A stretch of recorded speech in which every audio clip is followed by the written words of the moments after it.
I'm afraid that's it. Question number 10, the Honourable Lianne Dalziel. Mr Speaker, my question is to the Minister for Canterbury Earthquake Recovery and asks, how many letters of offer from the Crown will be sent to insured residential red zone property owners this week? The Honourable Maurice Williamson. Mr Speaker, on behalf of the Minister for Canterbury Earthquake Recovery, those who had correctly supplied information will begin receiving letters of offer by the end of this week. An estimated just over 3,000 letters of offer will be sent out in this first tranche. The Honourable Lianne Dalziel. Speaker, why has Sarah arranged for a briefing for Canterbury lawyers this evening ahead of the offer going out, and yet no such briefing is being made available to the people who will be receiving the offer, meaning they will have to pay to see a lawyer that the government will only subsidise if one of the offers is accepted? The Honourable Maurice Williamson. Mr Speaker, I'm advised that due to the nature of the offers being made, there are variations from a standard sale and purchase agreement. So what is happening is two documents are going out. One in plain English to the homeowner explaining in general terms what the offer will be, but another document has gone to the Law Society to explain to the lawyers how the legal aspects of it will work. That means that when the homeowners have read the plain English and decided about whether they want to take the package, they will then need to get some legal advice with regards to the offer, because only if they accept it, of course, only if they accept it. That's a stupid interjection. Only if they accept it. Of course they wouldn't do it if they didn't accept it. Point of order, Mr Speaker. Point of order. Mr Speaker, I seek leave to table the 6 documents that I was able to download from the New Zealand Law Society website last night. These documents, though, are documents that relate to the Crown. These documents relate to the Crown acquisition of insured residential red zone properties. None of this information being made to people who live in those properties. Leavers order. A point of order is being dealt with. Leavers sought to table those documents. Is there any objection? There's no objection. The Honourable Lianne Dalziel. Mr Speaker, how is it acceptable that people won't know what their insurer is prepared to offer them to settle the claim, or indeed what the EQC cash settlement might be if the land settlement price under EQC's arrangements is greater than the purchase price for the land-only option?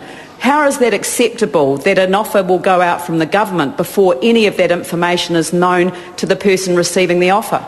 The Honourable Maurice Williamson. Well, Mr Speaker, let's get some facts on the table. There are approximately 4,500 residential properties with insurance located in the red zone, and to date 3,500 of those people have responded to the offer, which means about an 80% uptake. I have to say to the member that the individual cases for each individual specific... Point of order, the Honourable Lianne Dalziel. Mr Speaker, last week I tabled the letter there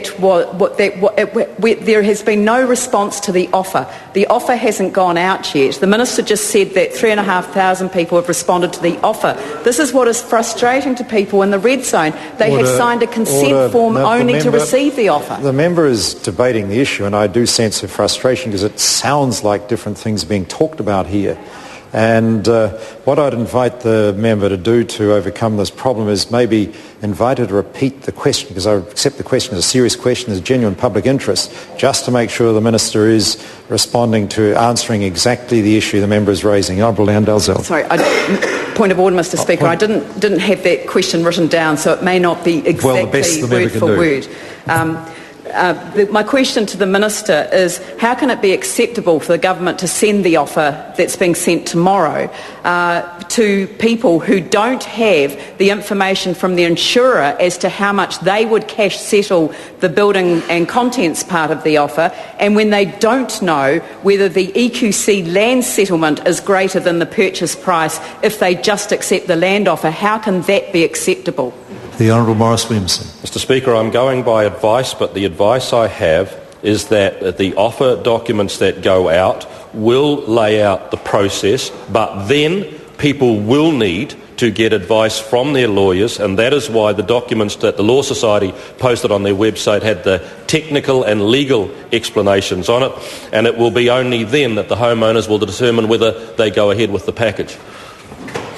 The Honourable Clayton Cosgrove. Does he stand by his repeated claims that quake victims' equity in their homes will be preserved, including the following, quote, "I've said consistently since 4 September that it's the equity that people have in their properties that we have an obligation to protect," unquote.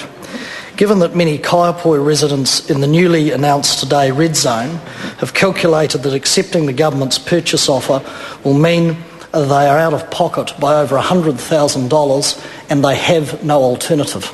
The Honourable Maurice Williamson. On behalf of the Minister for Canterbury Earthquake Recovery, yes. The Honourable Lianne Dalziel.